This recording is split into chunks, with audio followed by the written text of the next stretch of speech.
25th of February. This is Today with Justin Webb and Emma Barnes. The headlines this morning: in the longest ever State of the Union address, President Trump has told Congress he's overseeing the golden age of America. He accused the Democrats of destroying the country, but he didn't attack the Supreme Court, and he praised the mayor of New York.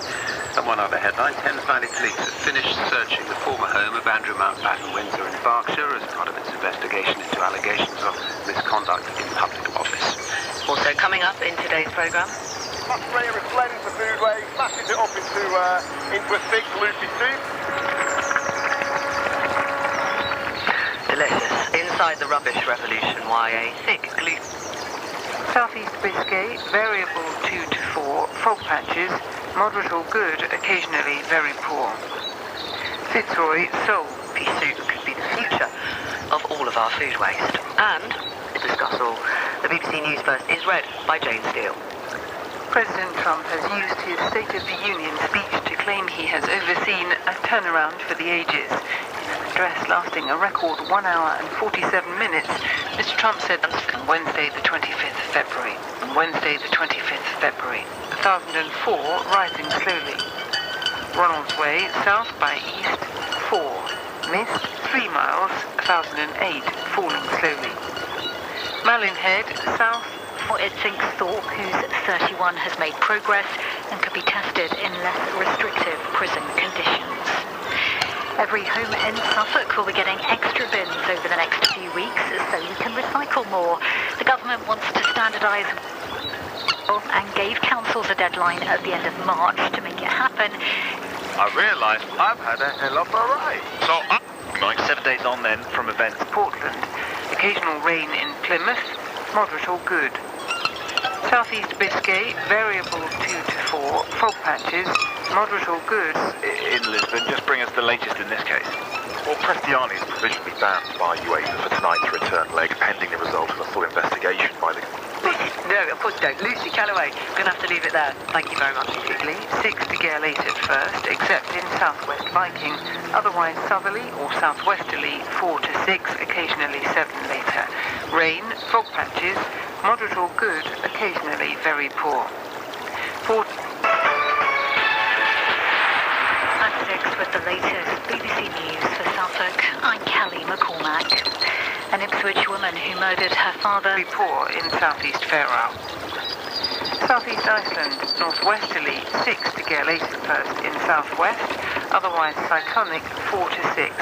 Wintry showers, good, occasionally very poor. Onto the weather reports from coastal stations for 0400. Tyree Autumn. 30 minutes late. Time to talk to the day. The speaker this morning, the Reverend Lucy Winkett, the rector of St James's Piccadilly. Good morning. 100 years ago this year, on a grey January day in 1926, the very first public demonstration of a new piece of technology was given in Soho, London by John Logie Baird. Now the shipping forecast, issued by the Met Office on behalf of the Maritime and Coast Guard Agency at 05:05 on Wednesday the 25th of February. There are warnings of gales in Viking, North Utsira, South Utsira and Southeast Iceland. General synopsis at midnight: low just west of Shannon, 1000, expected southern Norwegian basins, 995, by midnight tonight. The area forecast for the next 24 hours. Viking, North Utsira, South Utsira. Southeasterly, 6 to gale 8 at first, except in southwest Viking. Otherwise southerly or southwesterly, 4 to 6, occasionally 7 later. Rain, fog patches, moderate or good, occasionally very poor. 40s, Cromarty, 4th, Tyne, Dogger, Fisher, German Bight. South, veering southwest later, 4 to 6, occasional rain or drizzle, fog patches, except in 4th and Tyne. Moderate or good, occasionally very poor, except in 4th and Tyne. In Dei nomine Amen. Per presens publicum instrumentum cum eis aperiat incidentes. Pod anno Domini millesimo quingentesimo. In the name of God, Amen. By this Sexto present public instrument, given in the year of our Lord 1518, on the last day of March, within the Ville of Shotley, in the Diocese of Norwich, in the county of Suffolk, next to the flow of the sea, where the tide extends to its maximum point. The investigation cited Master Edward Reed owner of the ship called Le John Evangelista of Harwich, in relation to the death of a certain Richard Astle upon the high seas next to the place aforesaid. And that Richard might easily, had he made a little effort, moved his boat towards the shore, as it may be openly proved, and that all this was publicly known in the surrounding places. And Edward Reed produced witnesses. William Short. I, William Short of Wolverstone. John James. I, John James of Harwich. James Amory. I, John Amory of Harwich. Thomas Branston. I, Thomas Branston of Wolverstone. Hugh Page. I, Hugh Page of Wolverstone. John Sweatman. John John Spade. For 3 miles beneath Wolverstone. On a ship called John Evangelist for 5 or 6 years. John Evangelist in a boat. And we knew Set Thursday, first week, between Lent. And the water was at the last John Evangelist At Ipswich. in the channel ship Within 15 tons. And then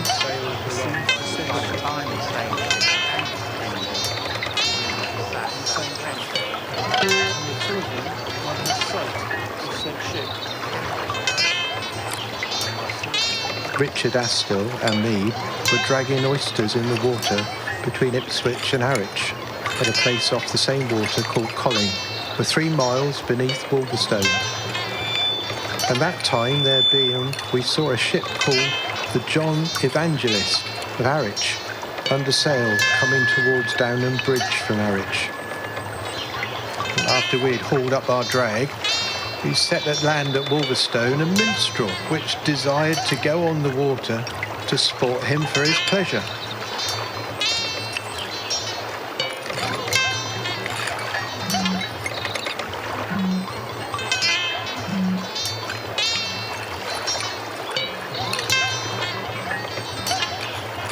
And after that, Richard and me drew again into the channel of the same stream and cast our drag, rowing with our oars downward with the stream, till we came to the dragging draft's hinder.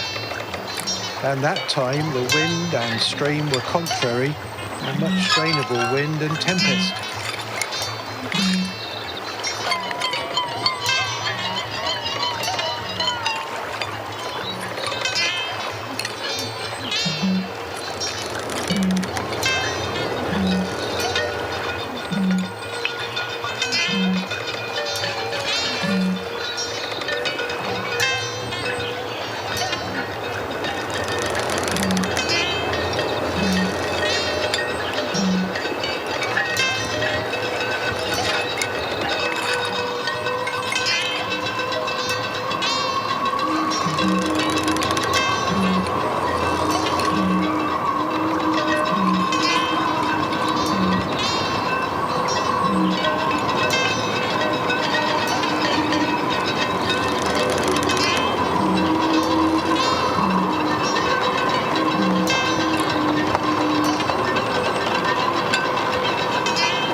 time, the ship was within 2 cable ropes' length of the said boat. Immediately, me and Richard heard a great noise, the calling of the mariners of the said ship. Cut your drag rope. Beware of the ship. And the wind was so great that at the first we did not perfectly understand them or what they said to us. At the reverence of God, make way. And for safeguard of our lives, we kept the said ship in the best of the channel. And I said to Richard, hold that drag rope. And if he had done so, the boat should have ridden right with the stream, out of the danger of the same ship. And Richard looked up and did no thing.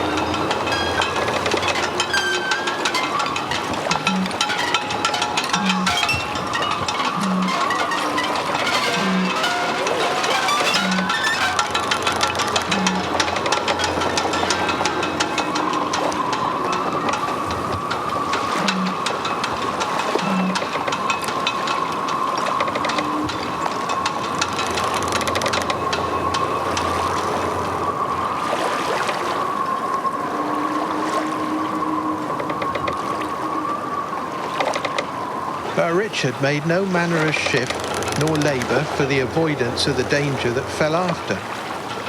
And then in consequence, the anchor palm of the said ship took the boat by the shrouds, and so the same boat sank. And in that manner Richard was drowned, there, through his own default and negligence. And I fell into the water and was in peril of drowning, and would have been drowned if Thomas Branston had not come to me.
Richard Astle, dragging for oysters, was drowned and killed by his own negligence and by his own fault.